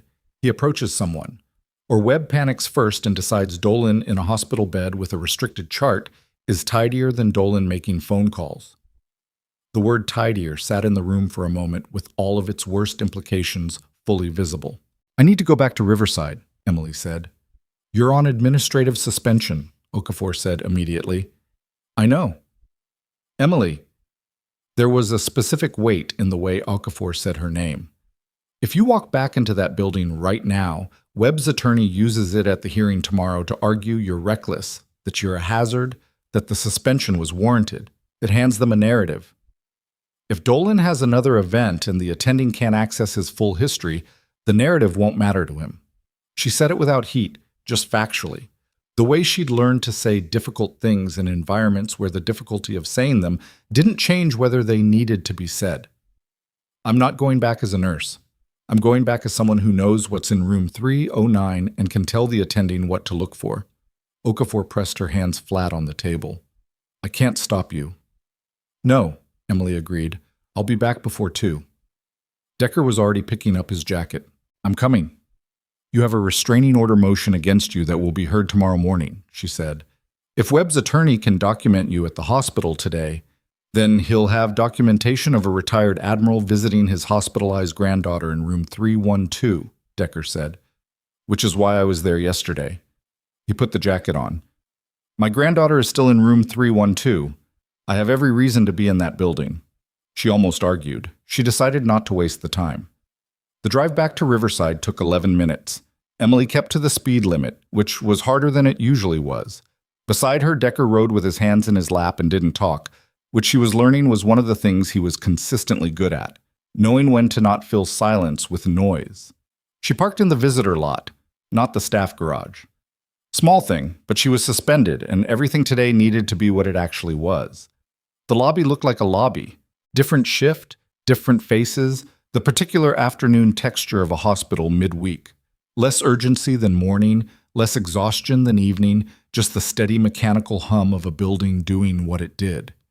She walked through it without looking at the spot near the reception desk where the tray had hit the floor yesterday, and took the stairs to the 3rd floor, and pushed through the stairwell door into the corridor. Kevin Phillips saw her from 20 feet away and came toward her with his hands in his coat pockets, and his face carrying the expression of someone who'd been holding something heavy and was relieved to set it down.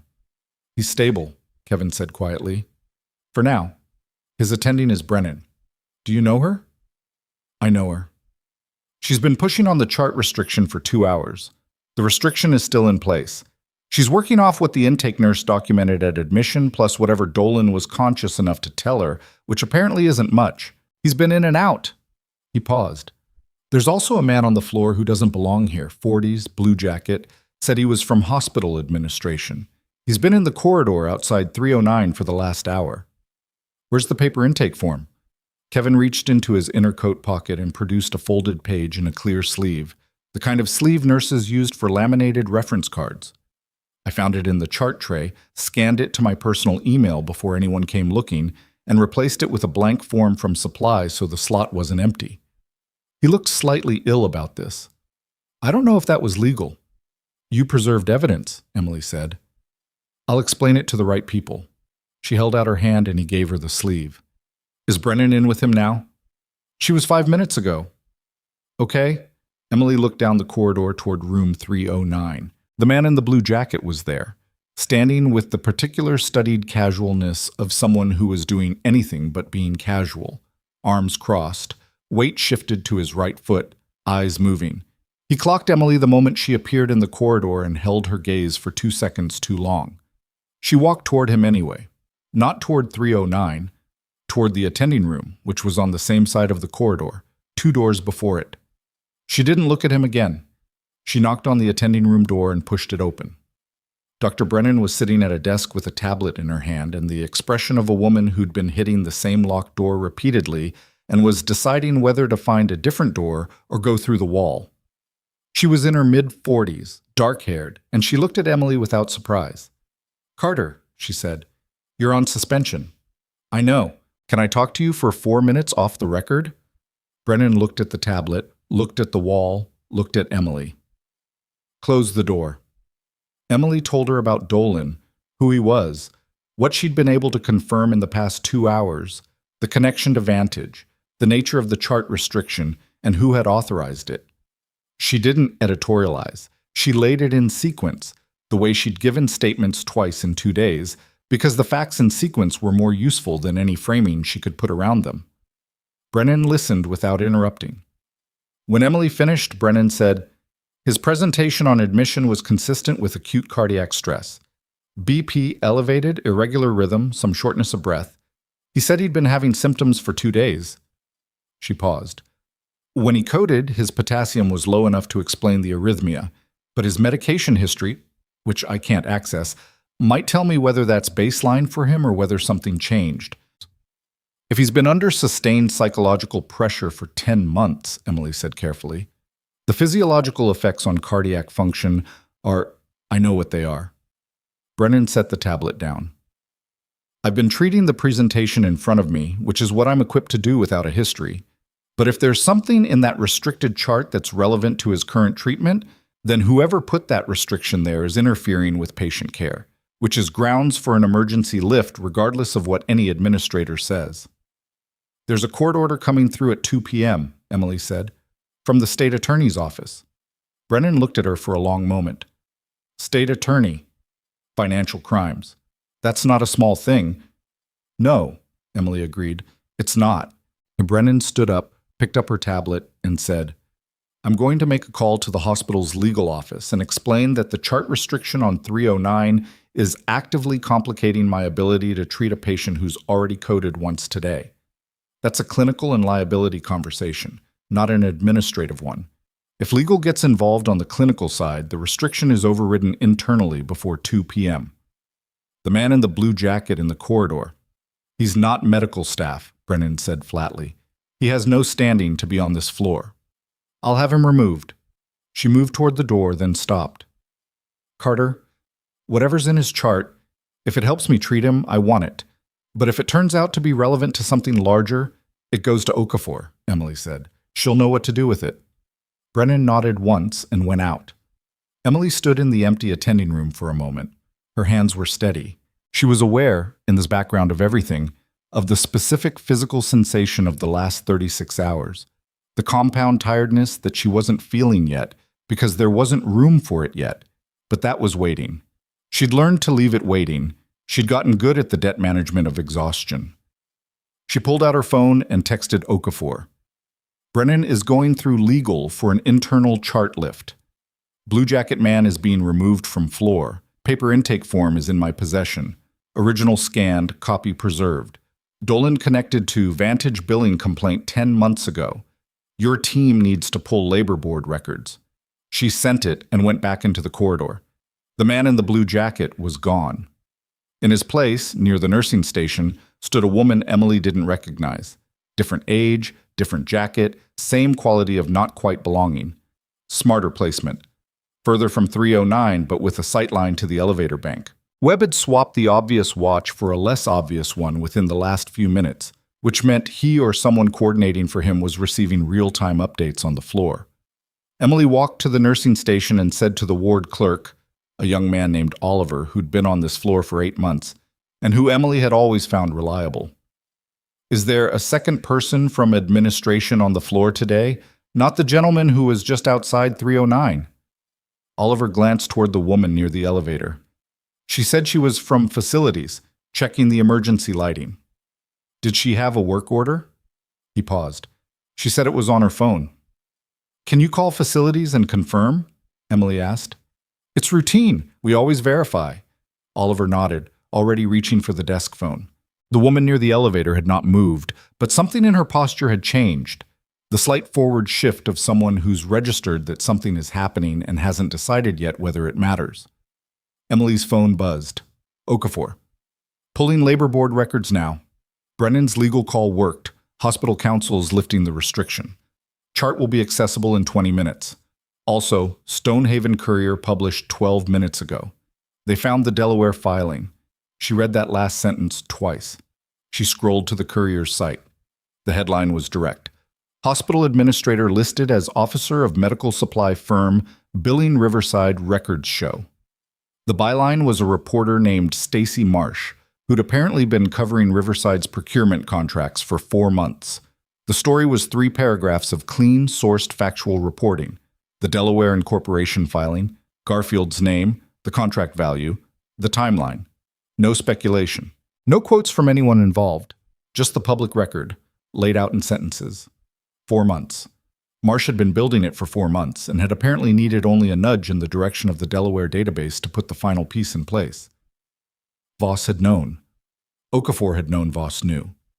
The coffee Okafor had walked out to get had been the conversation she needed to have with herself about how much she could let happen at arm's length. Emily put her phone in her pocket. She could hear, from down the corridor, the particular sequence of sounds that meant someone's room had become busier. Voices, the soft mechanical beep of a monitor being adjusted, footsteps with purpose. Room 309, Brennan, or Brennan's team. She didn't go down there. It wasn't her patient.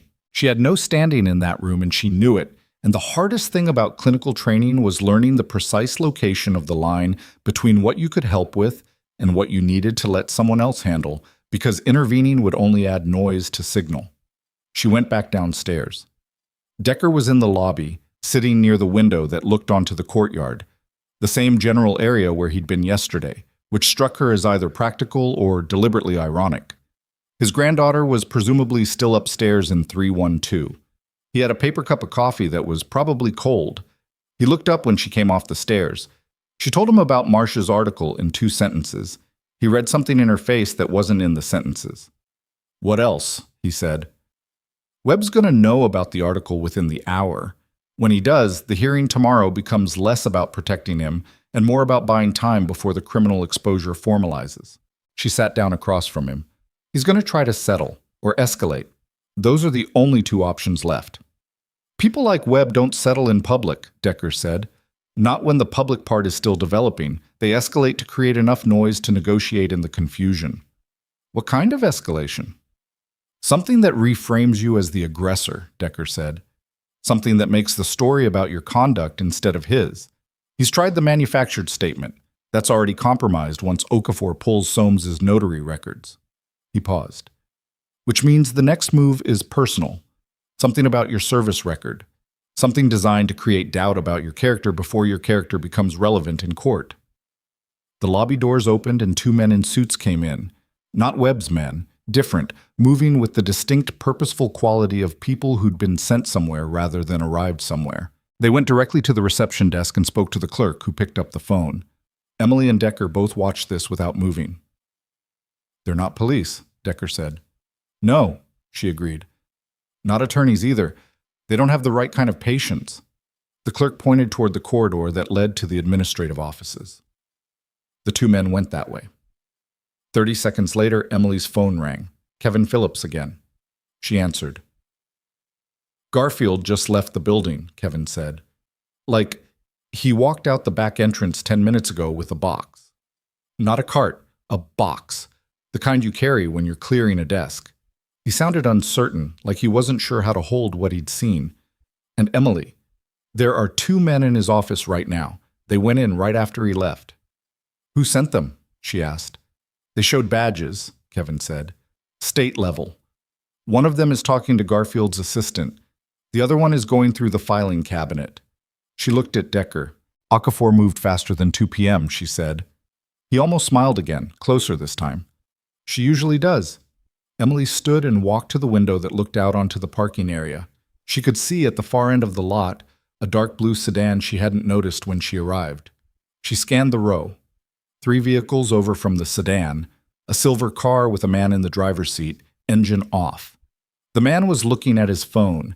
He had the haircut and the posture of someone who'd worked in proximity to law enforcement long enough to absorb its habits without ever actually being a cop. Webb was watching the building. Not directly. Webb would be at his office or his attorney's or somewhere that established distance. But that silver car was watching the building, which meant Webb knew something was happening here and was trying to determine how fast to move. Decker had come to stand beside her. He'd seen it too. He doesn't know about the chart yet, Emily said. If he did, the car would have left 10 minutes ago to manage the fallout. He knows about the article, probably. He doesn't know yet that Dolan's chart is about to be opened. When he finds out, Decker said, his calculus changes completely. Dolan conscious and medically stable, with an accessible chart that documents a prior billing complaint in a hospital where the administrator just walked out with a box under his arm. He can't hold the hearing tomorrow, Emily said. Not as it was filed. The framing falls apart. His attorney might file to withdraw tonight. Or he files something else. Something new. She thought about what Decker had said. The next move is personal. He has my service record, some version of it.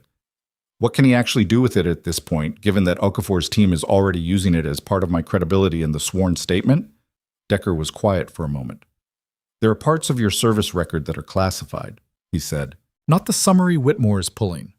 That's clean, unclassified, straightforward, but the full file has components that were sealed as part of the operational security of the units you supported. She knew this.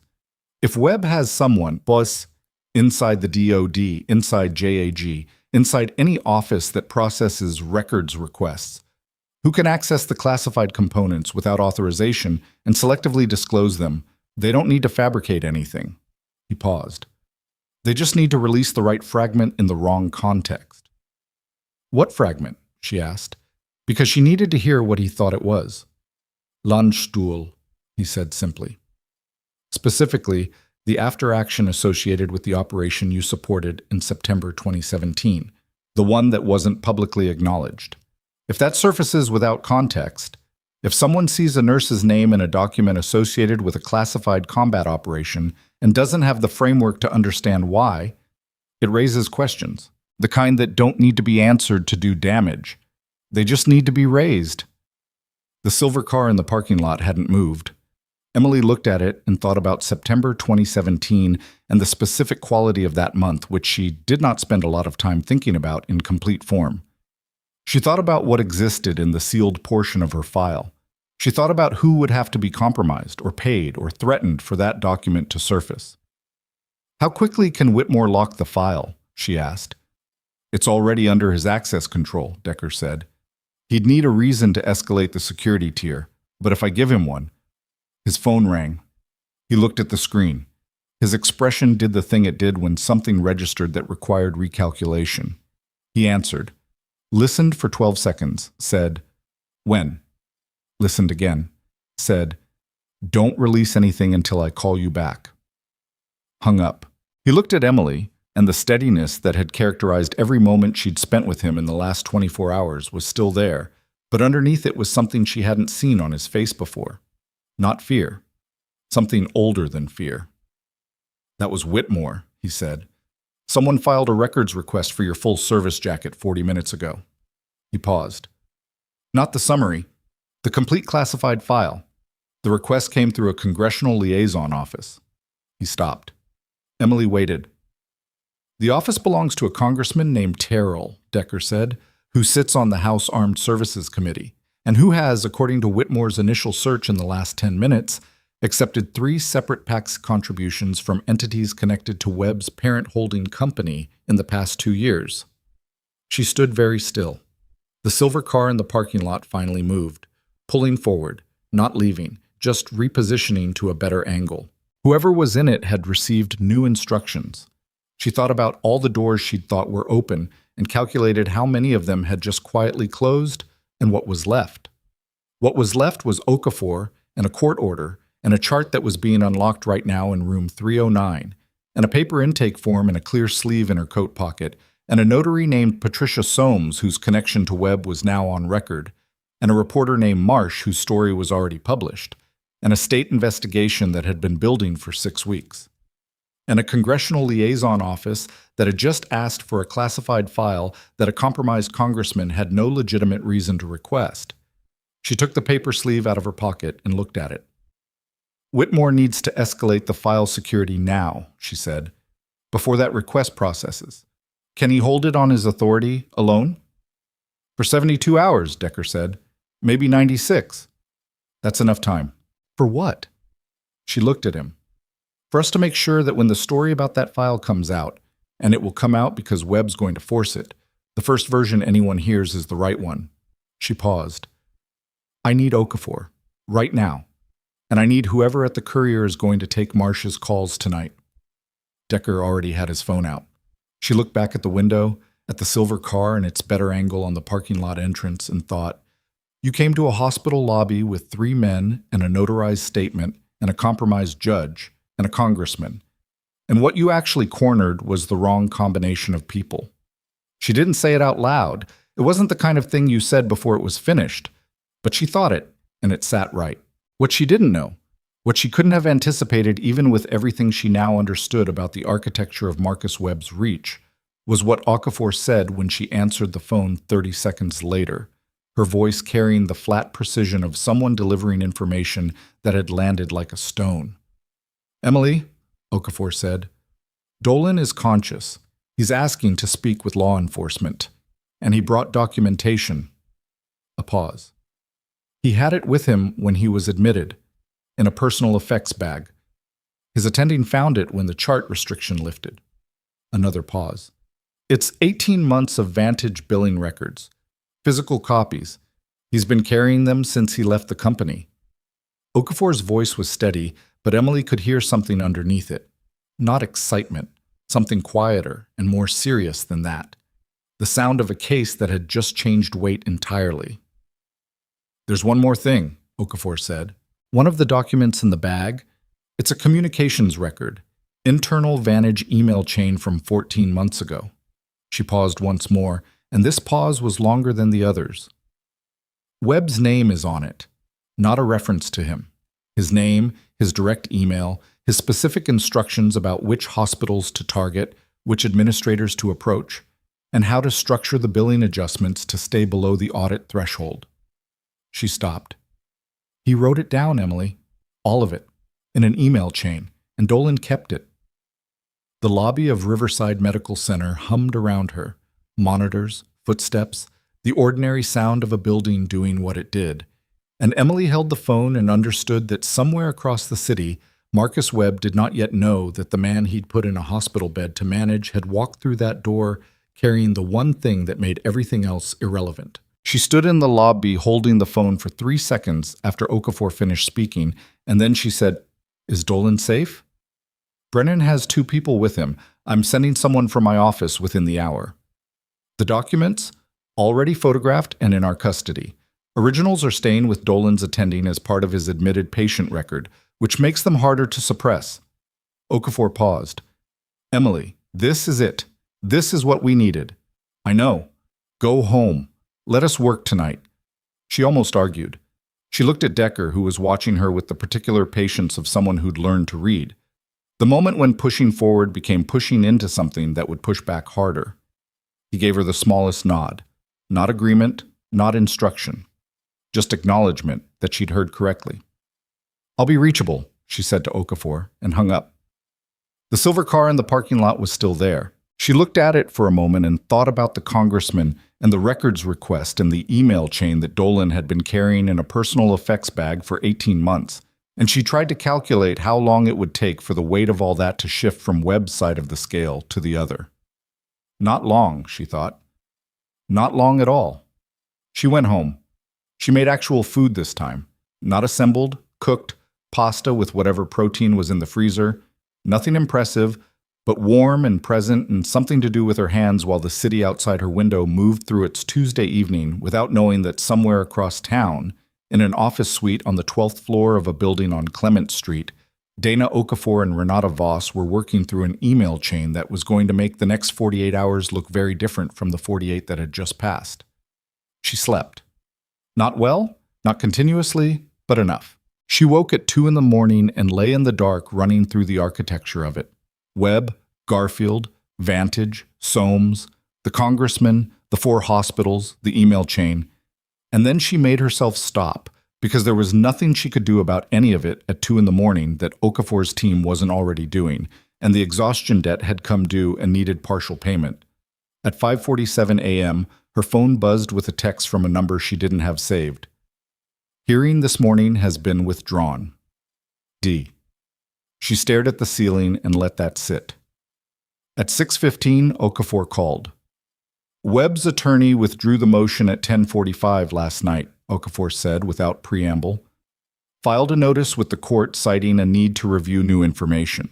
What that actually means is that someone on his legal team read the Courier article and understood that walking into a courtroom today was going to go badly. She paused. Also, the congressman's office withdrew the records request at 11 p.m. Whitmore held the file.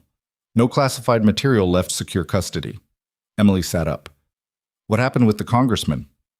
He issued a statement at midnight saying the request was filed by a staffer without his direct authorization and that he's launched an internal review. Okafor's tone was dry enough that the desert could use it for calibration. Whether anyone believes that is a separate question from whether it protects him, which it mostly does for now. The PAC contributions will be a longer conversation. And Webb? A pause, longer than the others. At 7:53 this morning, 2 hours from now, investigators from the State Financial Crimes Division and the FBI's Healthcare Fraud Unit will execute search warrants simultaneously at Vantage Health Supply's corporate office, at the homes of 2 Vantage executives, and at the private residence of Douglas Garfield. She said it the way you say something you've been building toward for 6 weeks. Not with ceremony, just with the finality of a door that's been decided and is now closing. Webb's personal attorney was notified at 6 a.m. I'm told he's already in discussions about cooperation. Emily stood up and walked to the window. Outside, the city was still in the gray half-dark of early morning. The streetlights still on, a delivery truck working its way down the block. Everything completely ordinary and also completely different from 2 days ago. The charges against me, she said, formally dismissed at 11:42 last night, concurrent with Webb's attorney's motion withdrawal. I'm emailing you the documentation now. A brief pause. The notarized statement from Patricia Soames has been referred to the district attorney's office for potential perjury charges. Soames's attorney reached out to our office this morning. She's cooperating. Emily thought about the parking garage she hadn't been in 3 days ago, and the gray-haired man she hadn't spoken to, and the statement that had been signed and sealed before the event it described had occurred. What about Riverside? She asked. That's a separate track, but it's moving. The board met last night, emergency session, called by 3 board members who read the Courier piece. Okafor's voice shifted slightly, becoming more careful. I can't tell you the outcome of that meeting directly because some of it involves personnel matters that are internal to the hospital. But I can tell you that Garfield did not attend the meeting. Because he'd walked out with a box under his arm the previous afternoon, Emily thought. Because he'd known, or suspected, or seen the silver car's repositioning and understood what it meant. It didn't save him. Running from a thing that fast usually just meant you were the first to arrive at the consequences. Emily, Okafor said, you should know. The email chain that Dolan brought in. Webb's specific instructions, the target list, the billing structure. Your name appears in it. She hadn't expected that. How? Not as a participant. as a flag. Okafor chose her words with care. About 7 months ago, Webb's team identified you as a potential risk, someone with enough clinical and operational background to recognize the discrepancy if she came across the right numbers. The email chain includes a note about monitoring your activity and ensuring your complaint access was limited. A pause. He was watching you before you ever heard that conversation in the stairwell. You didn't stumble into this. You were already in it. She sat with that. It was a strange thing to sit with. The idea that she'd spent 3 years trying to be small enough to disappear, and someone had been watching the space where she was disappearing into and making calculations about her anyway. The quiet life she'd built hadn't been as separate from everything as she'd believed. It had just been uncontested, until it wasn't. "Thank you," she said to Okafor. "For all of it." "You're the one who filed the complaint," Okafor said, "which is the boring, unglamorous thing that started everything. People forget that part." She didn't have an answer for that. She said goodbye and put the phone down on the windowsill and watched the delivery truck finish its route and turn the corner, and thought about the specific thanklessness of doing the paperwork correctly. The warrants executed at 7:53, and she knew because Kevin Phillips texted her a photo at 8:12. Not inside, not anything confidential, just a shot from the hospital parking area of 2 dark SUVs and a marked state vehicle outside the administrative entrance. His text said only, "Happening." She looked at the photo for a long time. The rest of that day moved in a way that was hard to describe to anyone who hasn't spent time in the specific aftermath of something large, not slow, but uneven, the way terrain is uneven after a significant weather event. Things settled in stages. Some things you'd expected to feel resolved and didn't, not yet. Some things you hadn't expected to matter and did. By noon, the Stonehaven Courier had a second story. Marsh again, shorter this time, cleaner. State and federal investigators execute warrants in healthcare fraud case. Riverside Medical Center administrator among those named. By 2 in the afternoon, it had been picked up by 3 regional outlets. By 4, Vantage Health Supply had issued a statement through their corporate communications office acknowledging that they were cooperating with investigators and that 2 senior executives had been placed on administrative leave pending review, which was the kind of statement that people who read corporate statements understood to mean, "We are not going to be able to hold this." Webb himself said nothing publicly. His attorney issued a single-sentence statement. Mr. Webb denies any wrongdoing and looks forward to addressing these matters through the appropriate legal channels, which was also a kind of language people who followed these things knew how to read. Emily spent most of Wednesday at home, which was both necessary and uncomfortable.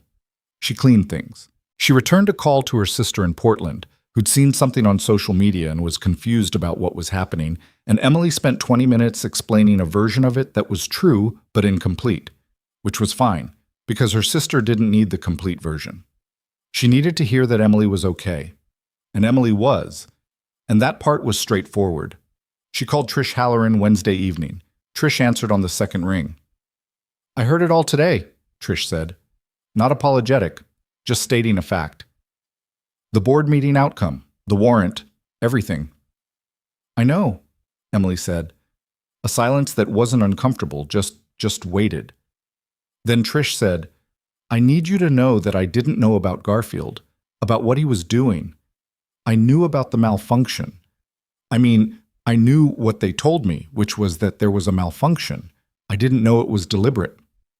"I believe you," Emily said. She did. The word they used, Trish said, and there was something different in her voice now. Rougher, closer to honest. "Precedent? I heard Garfield say it, and I told myself it was about managing the donor relationship, and I chose not to look at it harder than that. That's on me." Emily didn't say it wasn't. It was, a little. But it was also the kind of failure that most people committed every day in organizations where looking too hard at certain things had costs, and she had spent too long being uncharitable to that kind of human compromise to spend any time on it now. "I know you chose not to look," she said instead. "I also know you told me what you were able to tell me before it all broke." Another silence. Trish said, "The board has asked me to reach out to you, officially, about your return to the floor." Emily sat very still. "I can't tell you the terms until you come in," Trish said. "But I can tell you, and this is me, not the board language, that the board is not the only one asking. What does that mean? It means Dr. Brennan has been in 3 meetings in the last 24 hours that I'm not supposed to know about. A short pause that might have been something close to warmth, at the edge of professional. Just come in, Emily. Thursday. Come in and hear what they say. She went in Thursday morning. The hospital felt different, not structurally, not physically, just in the ambient quality of it, the way a room feels different when the weather outside changes even if the room's temperature doesn't. The administrative corridor was quieter than usual. Garfield's office had a closed door with no light under it. The board liaison's assistant looked at Emily when she walked in and said, "They're expecting you," with an expression that was trying to be neutral and falling slightly short of it. The board liaison was a woman named Irene Sato, who Emily had met exactly once before in 3 years, briefly, at a hospital foundation event she'd attended because her unit had been required to send 2 representatives, and she'd drawn the short straw. Sato was direct and spoke with the cadence of someone who'd spent a career navigating conversations that had multiple audiences. There were 3 other people in the room, 2 board members Emily didn't know by name, and Dr. Brennan, who sat to the side and slightly back from the table, which was either strategic positioning or the body language of someone who didn't think she was quite in the same conversation as everyone else. Sato began by saying that the administrative suspension was formally lifted effective that morning and that all related documentation had been expunged from Emily's employment record. She said it without dwelling on it, which was the right call. The suspension had been wrong. Acknowledging it simply and moving forward was better than the elaborate apology that would have required Emily to accept it graciously and made the whole room uncomfortable.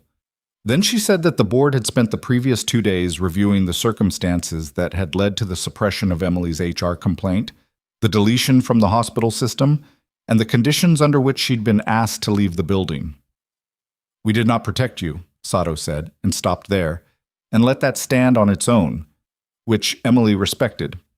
Then one of the board members, heavy-set, 60s, with the deliberate slowness of a man who'd learned patience was more useful than speed, leaned forward and said something Emily hadn't expected.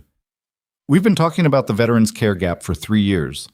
In this city, in this hospital specifically, we have a significant veteran population and we have almost no infrastructure that speaks to their specific needs. Not just clinical, but the other needs. Navigation, advocacy, transition support.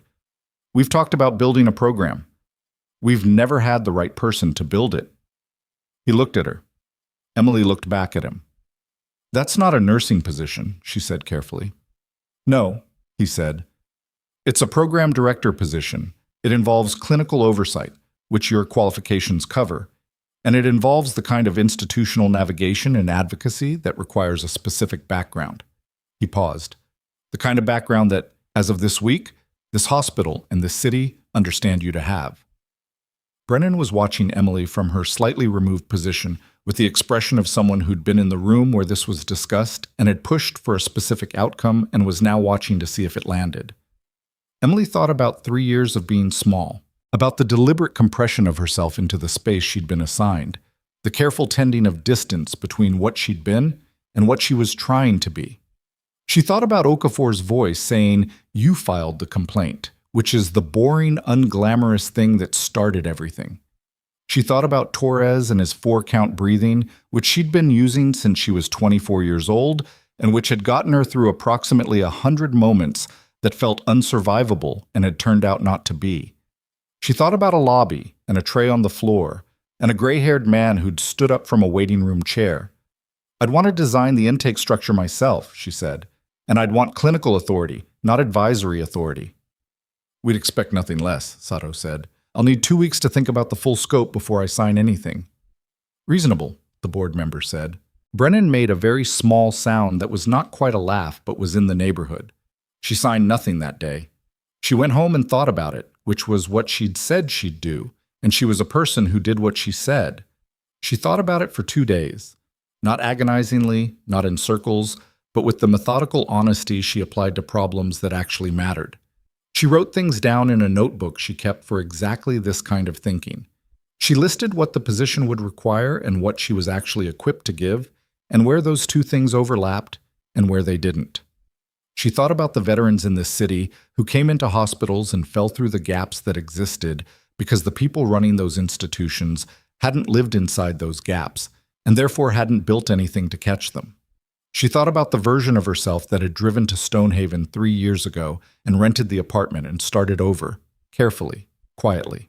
She thought about what that version had been trying to do and whether she'd done it and whether the doing of it had produced what she'd needed it to produce. She'd needed to rest. She'd needed to stop moving long enough to find out if she could stay still. She'd found out. She could stay still. She'd been still for 3 years. She'd also filed an HR complaint and watched a hospital camera malfunction on a precise morning, and given a sworn statement that put her own service record on the table, and stood in a 12-floor conference room and worked out, in real time, how to use 18 months of documents that a man in a hospital bed had been carrying in an effects bag. The stillness and the other thing had coexisted the whole time. She just hadn't needed both of them simultaneously until now. On Saturday morning, she called Decker. He answered immediately, which she now understood was simply how he operated. "The position's real?" he said, when she'd explained. "Yes." "You're taking it?" "I think so." A pause. "I wanted to ask you something first." "All right." "Landstuhl," she said. 2017. You said you were there. I've been thinking about that. About why you said it the way you did. Like it explained something about me that I should have already known. He was quiet for a moment. Outside his window, wherever he was, she could hear wind. "I said it because you were standing in a lobby where nobody would help you," he said slowly, "and you were holding very still and calculating your options. And the calculation you were running had nothing to do with whether you could handle the situation and everything to do with whether handling it would cost you the quiet life you'd spent 3 years building." And I'd seen that calculation before. In people who'd been somewhere like Landstuhl and come back and tried to build a different version of themselves, and then had someone try to take it from them. He paused. "I said it because I wanted you to know that I saw both versions, not just the one you were presenting." Emily stood at her kitchen window. The snow from Monday had melted and the street was clear and gray and ordinary. "Both versions are the same version," she said. It was the first time she'd said it to anyone out loud, and it came out more simply than she'd expected, like a thing that had been waiting to be said and had found the right shape, finally. "Yes," Decker said. "They are."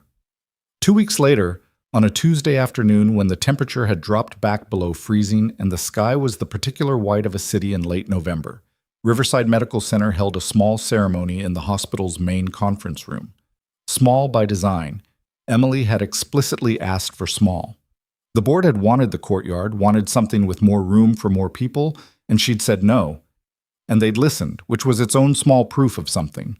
About 40 people, some board members, several nursing staff, including Trish Halloran, who stood near the back with her arms crossed, and the expression of someone trying not to show that she was moved and not quite succeeding. Kevin Phillips, who had worn a tie for the occasion and looked slightly uncomfortable about it. Dr. Brennan, who hadn't dressed any differently than usual, which was somehow the most appropriate thing in the room. A handful of veteran patients from the hospital's existing outpatient services. Men and women who'd come because someone had called and told them what this was about, and they'd come without being asked twice. Decker was there. He'd driven down from wherever he'd been, and he arrived 5 minutes before the ceremony began and sat near the side of the room in a chair slightly apart from the others, which was how she was starting to understand he always preferred to sit. Sato spoke briefly. One of the board members spoke briefly. Both said the things that needed to be said. Emily's service, the program's intent, the hospital's commitment, and the institutional language that such things required. And Emily stood and accepted it without fidgeting, which took more effort than anything else she'd done that week. Then Sato invited Emily to say a few words, and Emily stood at the front of the room and looked at the 40 people in it and said, "I didn't come to Stonehaven to do this. I came here to do something smaller, which I think I needed at the time. But I've spent the last few weeks thinking about what it actually means to be useful to someone. Really useful, not just competent, not just present. And what I keep coming back to is that the most useful thing I can offer the people this program is designed to serve isn't my clinical training, even though I'll use it. It's that I've sat in the waiting rooms. I've been the person who didn't know which form to fill out, or who to call, or whether the thing they were feeling was a medical concern or a bureaucratic one, or just the weight of being somewhere unfamiliar and knowing that nobody around you quite speaks the same language. She stopped. That's what I want to build, a place that speaks the language. She didn't say anything else. It felt like enough, and she'd learned a long time ago that knowing when to stop was a different skill from knowing what to say, and both of them mattered. The room applauded. She nodded and stepped back. What she hadn't been told, because Decker had asked Sato not to tell her, was what came next. He stood up from the chair slightly apart from the others and moved to the front of the room, and the room quieted in the way rooms quiet when something is about to happen that people sense even before they understand it. He was in civilian clothes, the same kind of plain jacket he'd been wearing in the lobby 2 weeks ago, which she had a feeling was deliberate. Not the uniform, not the rank, just the man. He looked at Emily. He said, 3 years ago, you made a decision to stop carrying something in public that you'd earned. I understand why you made it. I've made versions of that decision myself. But what happened in this city over the past 2 weeks is a consequence of who you actually are, not who you were trying to be. He reached into his jacket pocket and produced something small. She recognized it before she could see it clearly, the shape of it, the weight it implied. I'm not here in any official capacity, he said. I don't speak for the Navy today. I speak for myself and for the people who were at Landstuhl in the fall of 2017, some of whom are not here to speak for themselves. He paused, and she heard the pause for what it was. Not for effect, but genuine. A man taking a breath before something that cost him something. I watched a nurse make decisions under fire that I would have been proud to make. I never told her that because the circumstances didn't permit it, so I'm telling her now. He raised his right hand and rendered a formal salute. The room went very still. Emily stood in it. She felt the stillness the way you feel temperature. Surrounding, complete. She looked at Hal Decker, retired Rear Admiral, standing in a hospital conference room in a plain jacket, and thought about all the various forms that being seen could take. Being seen as a problem. Being seen as a threat. Being seen as someone whose inconvenience could be managed. And then she thought about what it felt like to be seen as the thing you actually were, which was rarer and more demanding, and not something you could prepare for no matter how much time you'd spent trying to be small. She returned the salute. Her arm was steady. It was the first time she'd done it in 3 years, and the muscle memory was completely intact, which made her want to laugh. A little, and she didn't, but she noticed it. Several people in the room had to look away. Kevin Phillips was not looking away, but his jaw was set in the particular way of someone who has decided that whatever he's feeling is going to stay inside. Brennan had her arms folded and her eyes were dry, and her expression was the expression of someone who has built a career out of watching people survive things and still finds it remarkable every time. Trish Halloran was not trying to hide anything anymore. Afterward, in the corridor outside the conference room, while people dispersed and the room behind them reorganized itself back into a hospital space, Decker stood beside Emily near the window that looked onto the courtyard. Garfield's cooperating, he said conversationally. Okafor told me. Webb's attorney is in discussions about a plea. The email chain makes trial untenable. He looked out the window. The congressman has announced he won't seek re-election. His office is citing health concerns. Of course they are. Soames is cooperating as well.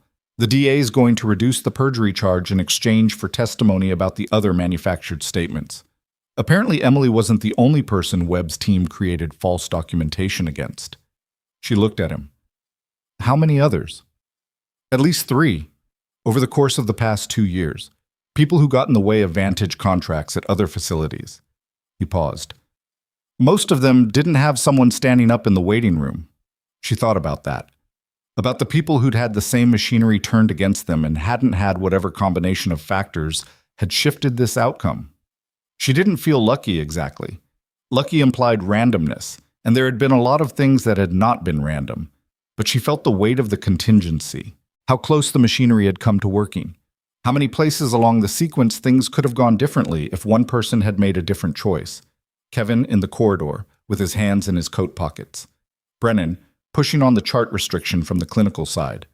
Voss, closing the laptop and making the choice to leave the Delaware database results open. Okafor, walking out to get a coffee cup she'd never filled. Decker, standing up from a waiting room chair. "What happens to you?" she asked. "With the charges withdrawn, it's clean on your side?" "Clean," he said. "Cleaner than I deserve in general, probably, but clean for this." "And your granddaughter?" A real smile, finally. The complete version. "Home last week. She's already talking about getting back on the climbing wall, which her parents are handling with admirable restraint." He paused. "She asked me what happened at the hospital. I told her someone tried to push around a person who didn't deserve it and then had a bad few days as a consequence." "That's one way to say it." "She's 11, he said. "It's the right level of detail." He left shortly after, the way he'd arrived, without ceremony, without making anyone manage his departure. Emily watched him cross the courtyard through the conference room window, a gray-haired man in a plain jacket moving at his own pace, and thought that there was something clarifying about meeting a person who was completely himself in every room he walked into. Not because he was performing it, because there was no gap between the versions to manage. She was still working on that. The weeks that followed were not a clean resolution. They were the particular work of the aftermath: meetings, planning sessions, arguments about budget lines, a disagreement with a board subcommittee about whether the program needed its own intake coordinator or could share one with existing services, which Emily won but not easily. She spent 3 days in December reworking the program structure after a conversation with a veteran outpatient who told her, with the honest brevity of someone who'd been through enough bureaucratic systems to have no patience for them, that the things she'd described sounded like it was designed by someone who understood the problem from the outside. She reworked it. She hired 2 people in January, a social worker named Briggs, who had done 3 years at a VA transition center before burning out and leaving, and he told her in the interview, regretted the leaving more than the burning out, and a veteran outreach coordinator named Yolanda Park, who had come out of the Army the same year Emily had, and had spent the intervening time doing exactly what Emily had been trying not to do, which was talk about it in every room that would listen. They were not easy people to manage. They had opinions and the confidence to deliver them, and no particular deference to institutional hierarchy, which Emily had expected and found workable and occasionally exhausting in the way that the right kind of work always was. Marcus Webb was formally charged in January with